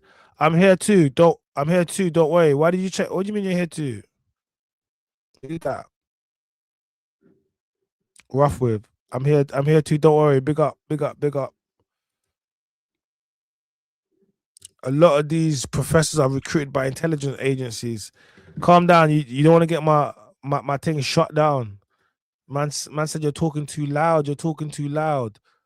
But let's get back into that though, because she was cooking. Not keep up. But that's not what Nathan Cofnas is basing his assertions on. He's basing his assertions off of half-truths, half-baked pseudo-science. That's why he was sacked from Cambridge. And not satisfied, he went after Jason Arday. Nathan Cofnas could not stand to see a black man standing at the level that he felt he deserved. And even after multiple investigations cleared Jason Arday of any of the accusations of plagiarism that were brought against him, the media still hounded him till his death. The fact that Nathan Cofnas is a white supremacist didn't even make a dent in the credibility of the accusations against Jason. Since yesterday, I've been thinking about a quote I read in MLK's book, Where Do We Go From Here? Chaos or Community? Generally, we think of white supremacist views as having their origins with the unlettered, underprivileged, poorer class whites. But the social obstetricians who presided at the birth of racist views in our country were from the aristocracy. Rich merchants, influential clergymen, men of medical science, historians, and political scientists from some of the leading universities of the nation. With such a distinguished company of the elite working so assiduously to disseminate racist views, what was there to inspire poor, illiterate, unskilled white farmers to think otherwise? Nathan Cofnas draped academic language over his own personal copy of Mein Kampf and called himself persecuted. And now Jason Arday is dead. Nathan Cofnas was sacked from Cambridge for his piece, A Guide. When you hear that, yeah, it's actually so deep. Like, this guy has literally just repackaged, literally, Jim Crow, Mein Kampf,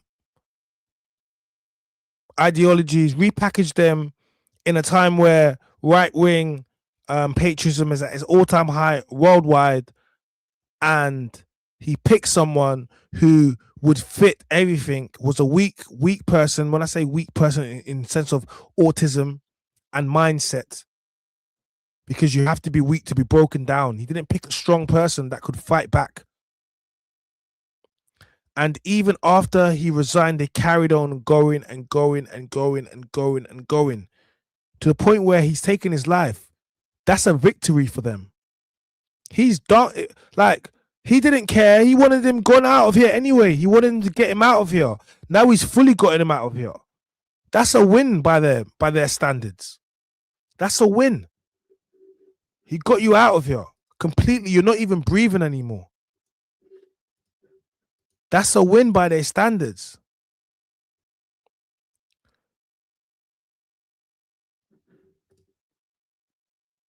That's a win. That's a win by their standards.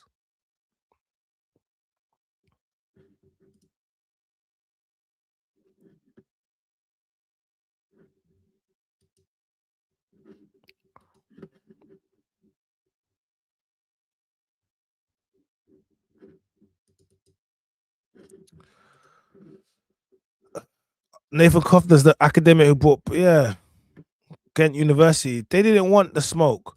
They didn't want the smoke.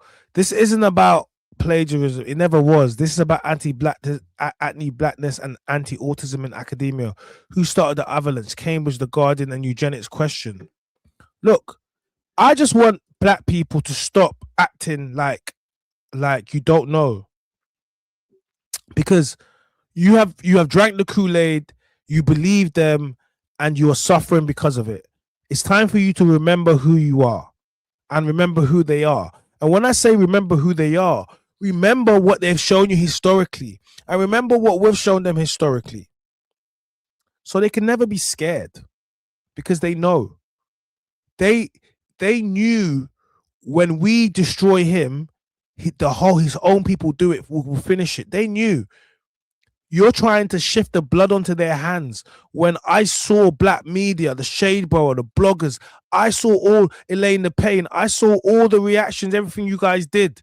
And you keep trying to push it on to the right wing and mainstream media. You all have blood on your hands. Because you're hypocrites.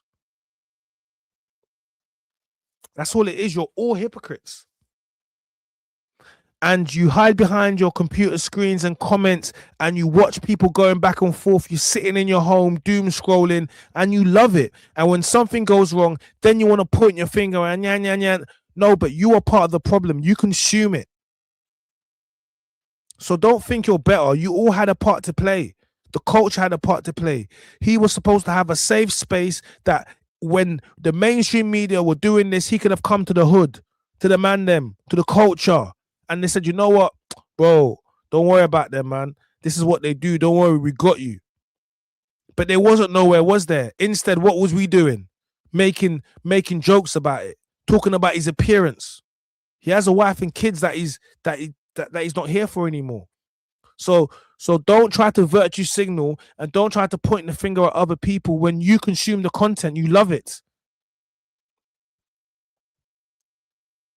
And that's just the truth of the matter. We love destroying our own. And they know you will finish it. You will finish it for us. They know.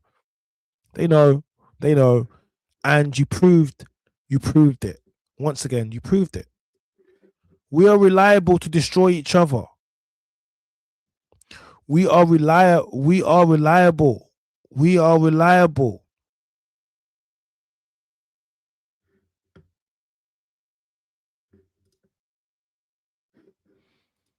We are reliable. We know. We know. We know. We know. Just want to quickly This is Dr. Shola. Let's see what she has to say. Connect the dots on something else that is integral to how we talk about race and racism. Nathan Cofnas is a white Jewish man. A white Jewish man who is a white supremacist because he is a white man. A white Jewish man who is a Zionist Jewish supremacist because he's a Zionist. He is a white man who masterminded the downfall of the youngest black professor in Cambridge University because he could not stand that a black man could have this professorship. Mad. Many of you in the discourse around race and racism like to use racism as a catch-all phrase. You would say that a man like Nathan Cofnas, that because he's a Jewish man, he experiences racism. I call bullshit on that. Because you see, Nathan Cofnas isn't just proof. He exemplifies exactly what I've been saying to you people a long time. Jews are not a race. White Jews are part of the white race, just like black Jews are part of the black race. Racism is not a catch-all phrase, and anti-Semitism is not racism. It is a distinct expression of hate, equally heinous to racism, not more, not less, but it is not racism. And white Jews are and can be racist to black and brown Jews and black people, period. It goes without saying that it's not all white Jews, yeah, but it is white people, and that includes white Jews, white Christians, white whatever. You allow white people like Nathan Cofnas to co-opt a struggle that is not theirs. You will allow someone to say, oh, there are different forms of racism. Bullshit. There's only one form of racism. Every expression of hate is created to privilege some and persecute some. The privileged and persecuted are never the same people. White people, regardless of their faith, are all beneficiaries of the power construct of racism. And the utterly intellectually bankrupt argument that because Hitler treated white European Jews as inferior to other white people, yeah, that makes them a separate race. That's bullshit. White Jews were white before Hitler, during Hitler, and after Hitler. And his hate for Jews was anti-Semitism. And anti-Semitism does not make you a different race. Nathan Cofnas, a white supremacist and a Zionist Jewish supremacist, hunted Jason Arday down. Well, not because he's a Jew, but because he's a white supremacist. So I'm just here to say, you need to stop allowing white people, I don't care if they're Jews, Christians, whatever, to claim racism as their struggle, to co-opt language and a struggle that is not theirs. You need to stop that bullshit, because that has gone a long way to allowing people like Nathan to hunt down black excellence like Professor Jason Arday. Think on it. Say, wow, wokeism is going away. There's a barely perceptible dips. It's an honour. I can't emphasise enough how grateful I am to the university. You know, The mismatch between the quality and the prestige was so enormous that there was a hook for a story. After the revolution, I'll be the head of the Department of Eugenics and Race Science at Harvard. DEI, as we know it, and you're just selecting the telltale. So, my point, or one of the points I make, is that you don't understand what would happen if we actually had a colorblind meritocracy. Representation of certain groups, such as African Americans, would be decimated. It would fall. You know, when someone is saying something and they don't even believe what they're saying, like it just doesn't. You're saying something, but it's not coming from an intellectual place. Like it's coming from a hateful place and an inferiority place. That's where it comes from. Like, look at him. Like, would you want to look like him? Seriously, this is the guy that said, look, listen, look at you, look how you look. You genetically, let's talk about genetics for a second. Let's talk about genetics. You have lost your hairline. So genetically, you're inferior. Shout out to all the men that lost their hairline. Respectfully, it is what it is. This is why you go to Turkey. I got a full hairline. If I want, I can go on Afro, I can go plaits, dreads if I want. My hairline is fully there. That's because I come from where I come from, Africa. Like we're tall. We have hairlines. Like we don't go bald there. It's not something that we have. It's in our genetics. It's there. We don't have baldness where I'm from. I'm not saying Africans don't go bald. I'm telling you where I'm from, we don't go bald. So I'm saying that's great genetics. Like, how old is this guy? Because I already know. Like, look at him. Look at your skin. Like, honestly, come on. Look how pale you look. Like, bro looks like he just got out of a cave. But I say, yo, he just got out of the Caucasus Mountains. Hey, big up. Yo, what's going on? I see you there. He looks 30, not 30 at the same time, bro. He looks like my old science teacher. He looks mad. He's a grifter. And he's not intelligent either, but this is what it is. He can come and say all of these things, no checking, but just because he's a white guy and he's saying these things and he's a Jew and he's all these things and he's getting pushed and it just gets platformed. No one cares about anything. No one's checking him over. It's crazy. Do you understand? But I just think, I'll be honest, even listening to Dr. Shola, I'm gonna keep it real with you.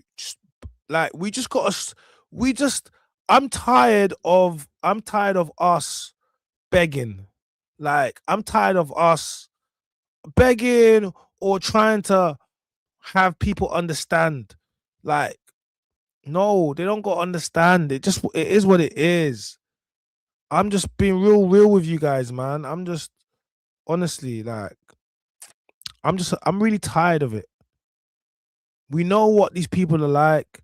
We know what they think of us. Just leave it at that. You know what I'm saying? Like, we know what they think of us. Just leave it at that. But all this, they're racist. Yes, they are racist. And if you want to go into corporate, if you want to go into certain things, you're going to have to experience certain things. It's going to be, of course, it's going to be like any black guy that you see that works in the city, that works in the corporate, just know they have to go through certain things. He might not. Just know, Michael, just trust me. Anyone that works, you know. Like, you could be in the lift with your colleagues or a bunch of people, and then someone says something like, something like, weekend, what you saying? Are you smoking weed? Or they'll make a joke. But man, these white men always want to make joke about black man's things. Anyone that works around white man would know they love to make weird jokes about that. You the gorilla. Like, they love to make the anaconda, they love it. I don't know what's wrong with white guys, bro. They love to make them jokes. And anyone that's worked with white guys or has white guys, you can just know that's how they are. That's how they are. But a lot of these jokes, like my friend told me in football, they playing football. Yeah, he went to go play a football team. It was like I can't remember where he told me playing in Colchester or somewhere. And he told me he joined a team, yeah. And he went with some black guy. And then, bruv, like one of his guys told him to come and play for a team. He was the only black guy on the team. And he was like, mate, I've gone there, bro. Them man were cracking bare black jokes. I couldn't believe it. He was like, I had to bust a switch, but then the one black guy is there. Let me tell you about another time, Mr. Disclaimer. Let me tell you. Let me tell you about another time. Yeah. Oh, elites going back to race because they're looking for excuses to the shitty world. Yeah, man. Ashman, this is what's going on, man. He's like 4 foot short inch. This is what's going on. Let's get back to look his But face. not just a reduction of 10%, but it would fall to 10% of what it is. Cofnas was sacked from his job at Cambridge in 2024 over his views on race. Now he just got sacked from his other job. So he got sacked by Cambridge. Now he got sacked by Ghent University in Belgium. This guy just getting sacked everywhere.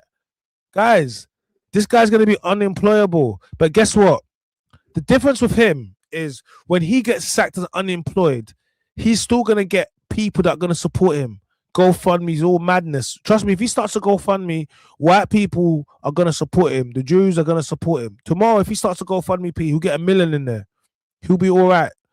But when it happens to us, we don't rally around our own. And this is why we're going to keep getting in these scenarios. And as long as you keep selling out your own, they will keep doing it because they know they have hundreds and hundreds of years to study your behavior. They know what you will do before you do it. They know what you will do before you do it.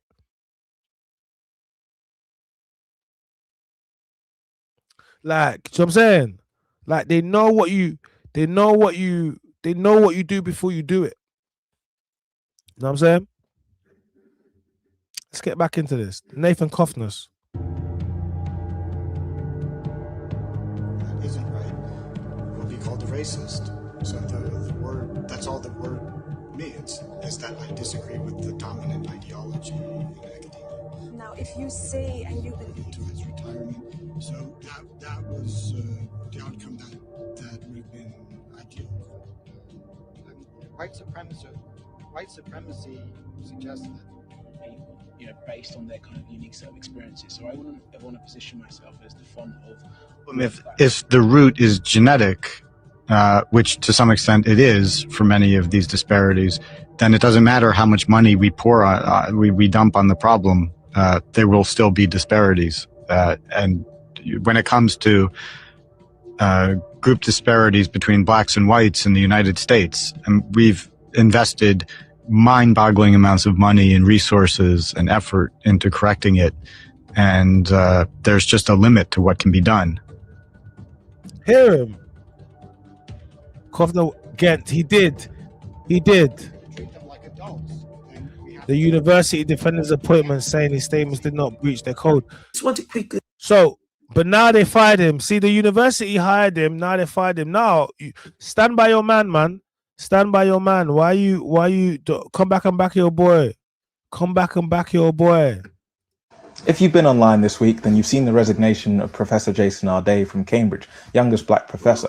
Accusations of plagiarism and embellishment and exaggeration and straight out lies about his CV. But one thing that you might have seen is this man. Racist is just the word that they use to refer to somebody who questions the woke ideology. Platform now on different podcasts and TV news channels. His name is Nathan Cofnas, an American philosopher of biology. But one of the reasons that he's controversial is because he doesn't just dislike the idea of increasing representation amongst academics in the UK, where less than 2% of professors are black. Instead, he thinks that we should scrap the idea of increasing representation because we are not biologically equal. Black people are less intelligent than their white peers. It's something that he believes. Hereditarianism, also what he calls race realism. Part of why people like him have gained prominence might do or have something to do with funding. We're talking about Peter Thiel, and people like Charles Vaughan, who is connected to Thiel's venture capital fund, who has been able to create a network of academics at institutions like Oxford and Cambridge who believe in pseudoscientific race science. For example, Charles Murray, who co-wrote. So Peter Thiel is investing, sponsoring academics who are going to go into universities and push their ideologies and their race theories and what have you not. So you have to understand how the gender has been based. You have millionaires, billionaires, people with extreme amounts of wealth that are now sponsoring these people to get. And this is kind of what's going on. Do you understand what I'm trying to say? And this is kind of what's going on. So I don't think you really truly understand how deep this goes and why this is so important. I don't think you understand that. Like I just don't think you do. Like this is very serious. It's very serious because once you like, it's like the reason why you had Aryan ideologies and blonde hair and blue eyes and the perfect race. Okay, the reason why you had that is due to things like this. But everyone remembers you won't remember it, but historically, the Olympics when Jesse Jackson literally destroyed it, and he destroyed the idea of eugenics because you have a BLK man who is supposed to be inferior. So then what they do is now he's saying outside entertainment and sports. So now what you've done is you've limited BLK people to entertainment and sports. That's what you've done. So you've said, no, that's where they excel. No, when it comes to that, that's what they're good at. But outside of that, no. That's what you've done. But it just won't hold up. Historically, it won't hold up. But for people that are want to push an agenda, of course they're going, yeah. Because it matches with what they're doing. They don't like you anyway. But we can't call you the N-word and tell you we want to get rid of you. We can't do it. It's a protected characteristic. They can't do it. So they got to come up with all these different things to tell you it's not what you know it is on the tin and what you can see it is. And this is why I keep speaking to us directly as a people and saying, big up Blue, I see you, and saying, stop listening to the media. They don't care about you.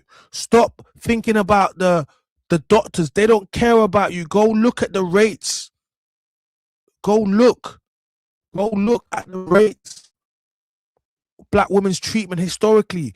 Go look at history, what they used to do to black women. They used to test on you. So why do you think these institutions are gonna, because you've drank the Kool-Aid and you actually believe things are supposed to be fair? They're not. It does not mean you cannot get ahead. It does not mean you cannot be successful, but it means you have to start looking at things for what they are and not for what you want them to be. Stop crying when people are racist and they show you that they're racist. You should be happy. You should be happy that these people are exposing themselves. Stop making people now don't care. People now don't care. Let them don't care. Let them talk. Look, he just lost his job. Because he wanted to keep chatting. He just lost his job. Don't have these people behind the scenes doing this thing quietly. No, have them loud and proud so we can know where they are. And now we do videos about them. Do you understand what I'm trying to say? Because the real people, your boss that hires you hates your guts. Ask you don't want to have a conversation about who they vote for. You don't.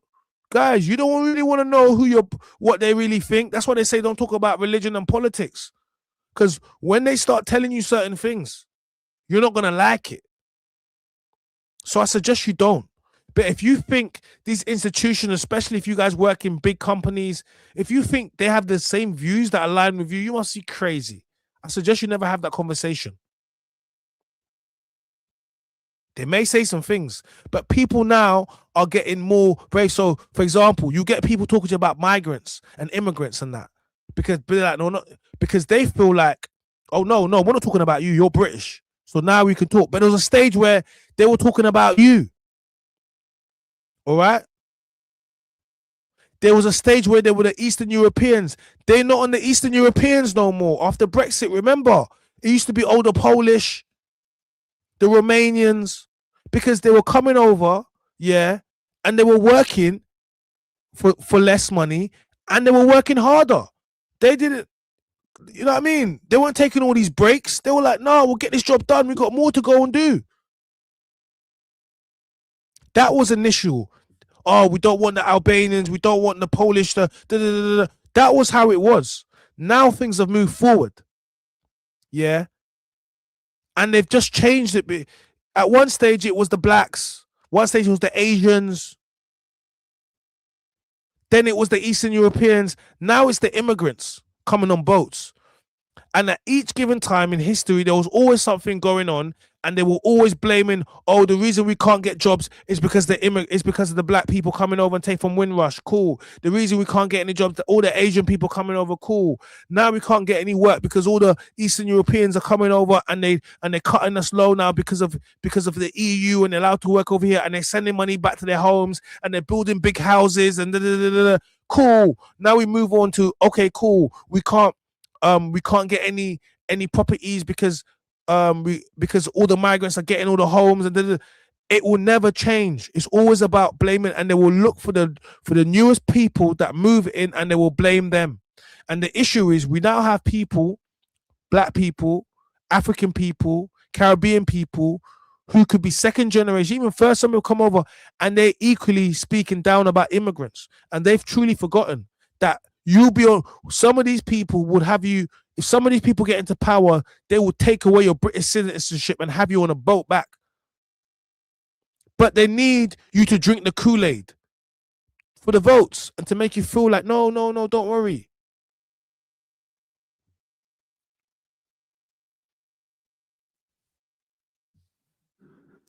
So genetics being linked with IQ itself being based on 21st century Western academia. IQ isn't accurate beyond multiple choice questions, but beyond that, it doesn't take into account background, environment, social cultures, and factors. Wait until they find out intelligence also linked with pattern recognition, creative imagination too. Listen, like, could you? And here's the thing. Musically speaking, when we look at dancing, like the arts, they spread so far in the arts, but you know what it is? This is for a conversation with someone that's never been anywhere, and they've only looked at research and looked at whatever they wanted to look at, but they've never truly been anywhere. If he went through the whole of Africa and he went through the countries, whatever, and the Caribbeans, and he come back and he said, yo, these people are dumb mofos, that would be one thing. That would be one thing, guys. Can we get to 5K, please? Thank you. Big up. Hey, Flick, then that would be one thing, but you can't just, you can't make a whole based upon what? You know what I'm saying?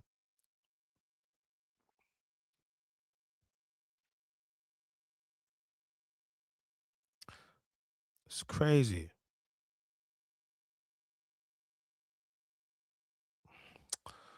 Honestly, man. Let's get back into it.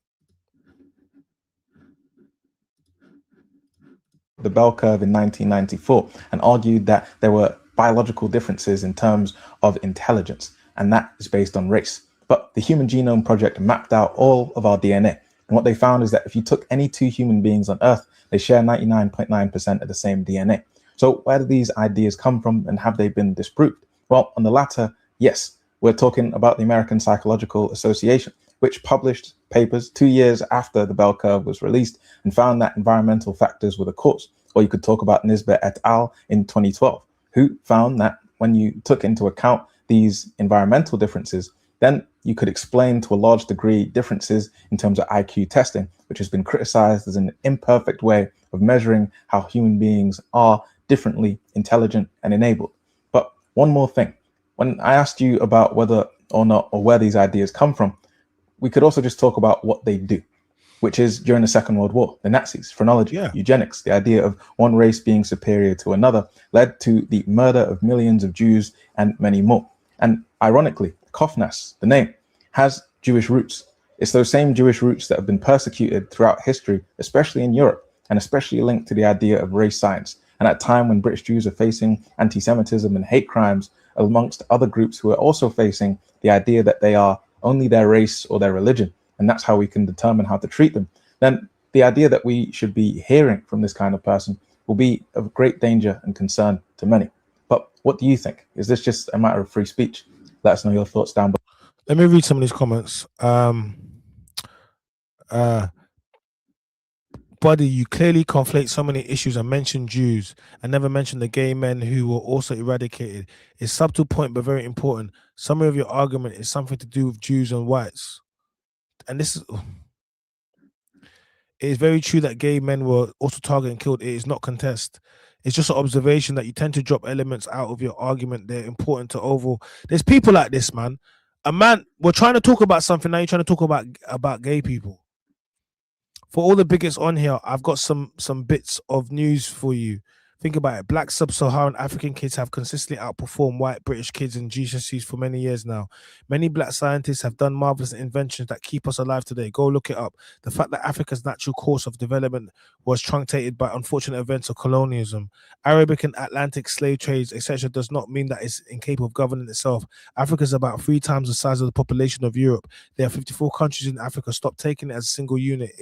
It's rather ridiculous. Many African nations are peaceful, doing well, successful, but they do not make the news. For example, it will be ridiculous for me to say all Europeans are homeless gypsies simply because I once lived in Romania. Agreed. White working class children are struggling because of the prejudice towards the likes of Arday. I worked in education in the UK for a long time, and the preferential treatment to minorities is the reason working class children are failing behind schemes and opportunities, especially for non-white children, meaning the only white children with any hope tend to be girls, preferred over boys in the education system, which has been built. Girls is staffed primarily by women, and the middle age and upper classes where their parents' ethnicity doesn't hold them back. I moved into corporate environments and again saw the white middle-aged men losing management job because the numbers needed to change, not because of their capability. In many cases, the new managers from ethnic minorities or black or Asian females with less capability, but they tick the box. That's not discriminatory. My partner is Indian and we have 2 children. We both see the opportunities. Oh, my partner is just because Asian people are not black. And Asian people are racist to black people, so let's not do that. That's why I had to get BAME. When people said BAME, what the hell is BAME? Black and minority ethnic groups. How dare you come and group us with Eastern Europeans and Asians and bare people? We're not the same people. How dare you? And anyone that allowed them to push that on you, go slap yourself with a wet fish. Like we're not BAME. What is BAME? Who came up with that? And you just started calling yourself it. Why do you think they got rid of it? Because we said, what? How dare you? About BAME. What the hell is that? Black and minority ethnic groups. Black and. I don't need no and with my black. Respectfully. Just black. It's fine. And I'm not even we're not even black African, but you know what I'm saying? But let's not do black and minority ethnic groups. Who are the other minorities that you're grouping us with to get your stats? Why are you trying to group us with other people? Do you understand? You can't do that. You can't. I just get real tired. We accept that black males are overrepresented in football because their physical supports more opportunity. Nobody complains that it's unfair and the percentages are skewed. We know that the average in Somalia, IQ in Somalia is lower than other countries. Objective statistical facts and observations aren't racist. Data isn't racist. The very concept of white eugenics is completely baseless and has been proven inaccurate time and time. Listen, it has. This has been disproven again and again. Why do these ideas still persist? Because you have racists and you have institutions and you have backers, and they will always, and these things will be here. As long as these people are here, they'll be here. Like, if you're surprised why these things are still here, that's the reason. Meet Nathan Cofnas. This is the man who accused Professor Jason Arday of plagiarism and dragged him through Substack before the British press ever got the story. He built his entire public career on the notion that white people are the superior race and black excellence, black achievement, black people simply taking up space shouldn't be allowed to exist. He's 2 years younger than me. He's 39, I'm 41. And I want you to take a long look at him. He said 39. No. 39. Someone said looks 39. And you want to talk about eugenics. And ask yourself why any black person would want to be him or be anything like him. Gotcha. When I say white people are obsessed with black people, this is what I mean. It shows up in various forms, including them not wanting us to exist anywhere in the same space. And that's the thing about white supremacy nobody says out loud. It really isn't about white people believing they're better. It's about them needing black people to never be better, never equal, never even close. Cofnas had a resume for it. He's an Oxford doctorate, Cambridge fellowship, published philosopher, and also a man who spent years building an academic case for scientific racism, dressed up as something he calls race realism. He's written that in a true meritocracy, black professors would all but vanish from elite institutions. He's called for a hereditarian revolution against what he labels the DEI devil. And ask him directly if he's a white supremacist, he'll say no. On record, he's insisted he opposes white nationalism, that his comments about racial barriers were misread. But we know how much white people lie, especially white supremacists. The public language is always, I'm just following the science. But race isn't science. You're racist and you're making up these ideologies. Cambridge Emmanuel College cut ties with him in 2024 after student protest. He resigned under pressure and sued, styling himself a free speech martyr. Then this year, he found his target, which was Jason Arday, Cambridge's youngest black professor, a man who didn't speak until 11 and couldn't read until 18. Cofnas published plagiarism allegations that consume Arday's final month, allegations an independent researcher later called credible. But credible allegations don't require racial commentary. Arday was eventually found innocent of these plagiarism claims. Cambridge hired Arday to advance racial diversity. British media ran 249 stories in 22 days.